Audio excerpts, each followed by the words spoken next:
here. Yeah, I'm Sergey. I lead the team that was responsible for LLaMA 2 recently. And I know it's a community of builders, so I just wanted to, and in one of the recent talks, you guys just discussed like how to build tools that can help our companies. So obviously, I guess having a model available is the first step towards building those tools. So I wanted to talk a little bit about what did it take to build LLaMA 2.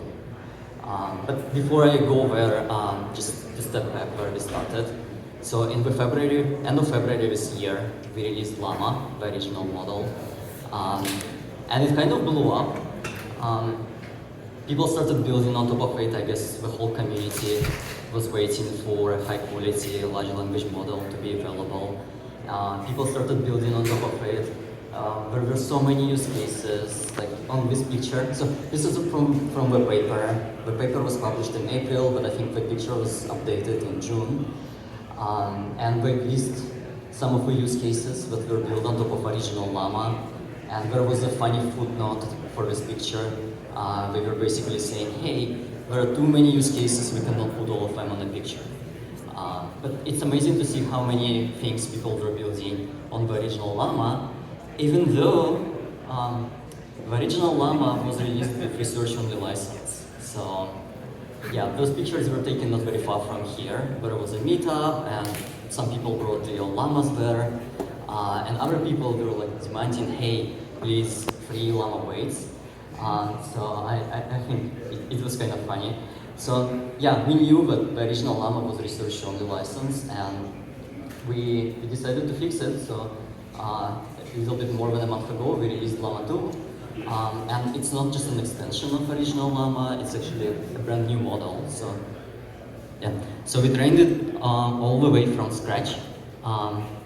We basically had to collect the whole new data set to train this model on, so we ended up having 40% more data. We trained it for longer. We made some changes to the model architecture. Specifically, we increased the context window of this model. So the original LLaMA only had 2,000 token context window. The LLaMA 2 has 4,000 tokens. But I think what was the most important step is the original LLaMA was just a pre-trained model. And pre-trained model is basically a model that can just continue generating tokens in a sequence. That's all it can do. It cannot answer your questions or anything.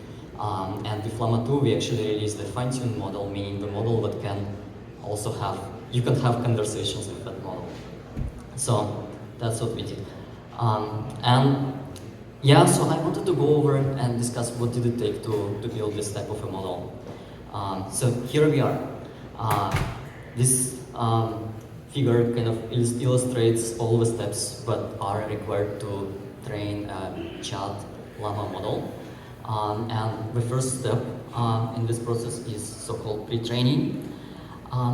This is the step that I think people are talking about the most. It's the step that requires a ton of data, huge amounts of data, and huge amounts of compute. So whenever you hear like, hey, all of us GPUs are burning training language models, that's what we're doing here. So basically what we had to do for LLaMA 2, we increased the amount of compute we spent on the pre-training this model by roughly 50%. Part of it was due to training on more data, and part of it due to increasing the context window of the model. But the interesting thing, so we trained 4 model sizes here, 7, 13 billion, 34 billion, and 70 billion. And on the right-hand side, you can see our training losses graph. And as the model gets bigger, it's still improving. And as you train longer upon the data, it's also still improving. So I don't think we exhausted the limits of scale of those models. We definitely can go bigger and train on more data, and it's very likely we're gonna get even better models. But how good is LLaMA 2? So I know it's a big table, but the summary of it, I think it's actually pretty good. It definitely outperforms all open source models available at the time. Definitely shows higher numbers. Well, okay, first step first.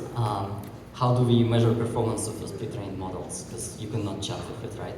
Well, there are a bunch of academic benchmarks that people are using, and people argue which benchmarks are better or not. But anyways, so that's what we did too, and these were the numbers reported on those academic benchmarks.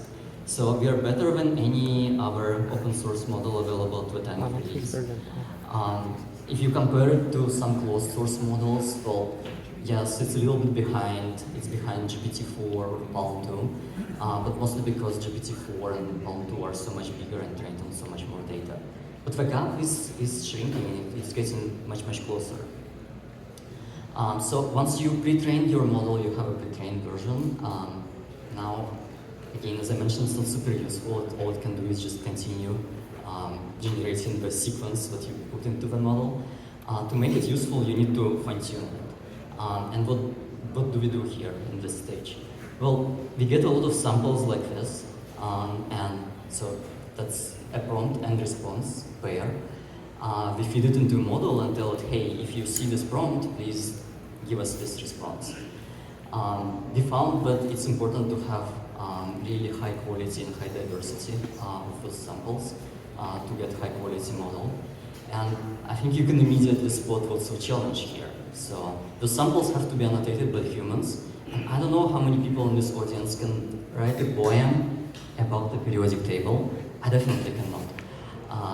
And it's a challenging task for humans to generate those kind of samples, so it's really difficult to scale that.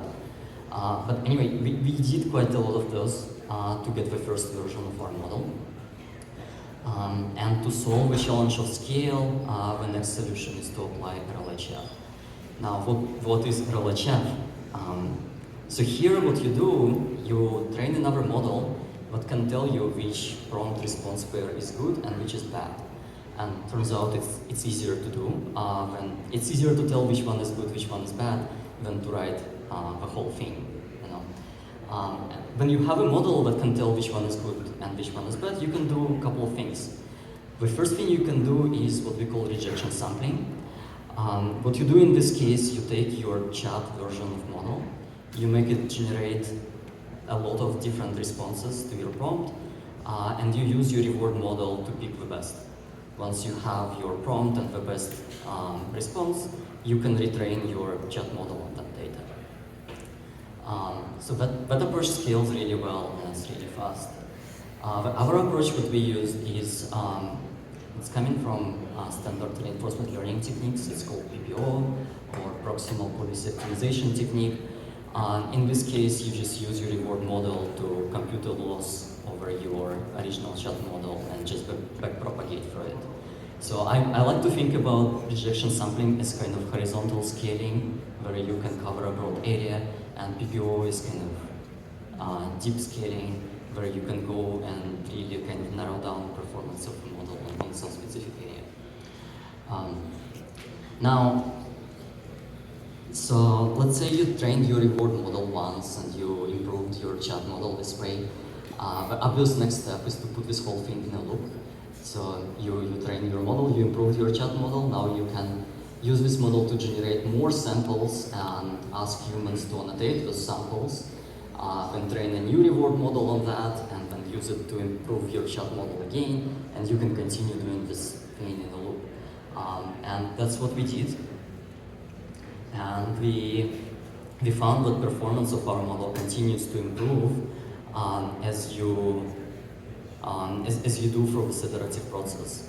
So it didn't even stop here, so it's still going upwards.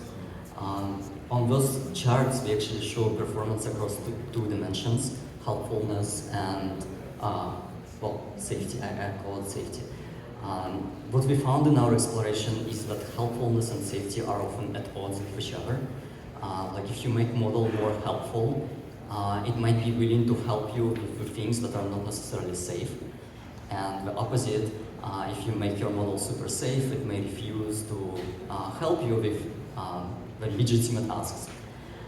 So what we ended up doing is we ended up training two rewards model, one safety rewards model and another helpfulness, in order to be able to do this fine-grained balance between safety and helpfulness. So how good is our model really is? So we measured performance of LLaMA 2 compared to other open source and not only open source models. So the dark blue on this chart is a win rate on the left-hand side. It's a win rate against our models, so it looks like we are doing pretty good. On the right-hand side, there is a safety comparison chart. So what we are doing here is we are feeding potentially harmful prompts into the model and tracking how many times it actually responds with harmful answers. LLaMA 2 is doing pretty well here. It's much safer than many other competitors. So I also wanted to touch a little bit on some cool features that we discovered as we built this model. So the temporal perception, I find it pretty amazing. So somehow model is aware what kind of things happen like where in the timeline of human history. So you can tell the model like, hey, it's a year 852, and then ask, is the Earth flat or round? And it's gonna tell you like, hey, at this year we believe that the Earth was flat, or most people believe. And if you tell it's like today's year, then yeah, the Earth is round. And yes, you can also put the future year there, and I don't know, ask about the stock market, and it's going to give some answers. I'll let you figure out what those are. The other thing that I found fascinating is the emergent tool use. The model has never been trained to use any tools, but you can, in zero-shot setting, tell the model, hey, you have access to, in this case, search plugin and calculator. So go ahead and use it, and the model can figure out how to use this stuff. I think it's probably one of the most unexplored areas right now, and I'm super excited about this direction. Now, I also wanted to mention the very recent addition to our family of LLaMA 2 models. Just a week ago, we welcomed Code LLaMA to this world. We have officially released it. Again, it's not just one model, it's a series of models. There are models that are better with Python code, there are models that are generally better with coding, several different sizes, again, and some of them are able of doing infilling, and some of them are able to just generate code. Again, pretty exciting development. I would encourage all of you to try. Also released and publicly available. And a few words on the future. So the timeline is is getting more and more compressed here. So we released LLaMA v1 on February 27th this year. We released LLaMA 2 on July 18th. And just a month later, we followed up with Code LLaMA. So I don't think it's a big secret that we are working on even better and more powerful models. I'm not going to share when exactly we're going to release them, obviously, but we keep building. We are super excited about all of the community that came together around LLaMA 2. I think we definitely want to hear more feedback from the community, how people are using LLaMAs, what are they using them for, what are the things that we can do better, can improve, any new features. So yeah, please keep building. I'm super excited about all of your work. Thank you. Thanks, Sergey.